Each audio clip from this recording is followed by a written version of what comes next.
ID. They didn't ask anybody else. And when I asked why, they said it's because I have to have female on my ID in order to access the restroom.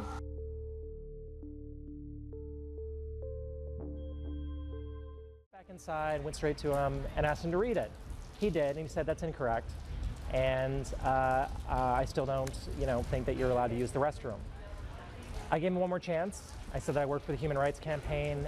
I need you to make a course correction right now because this is about to get very bad.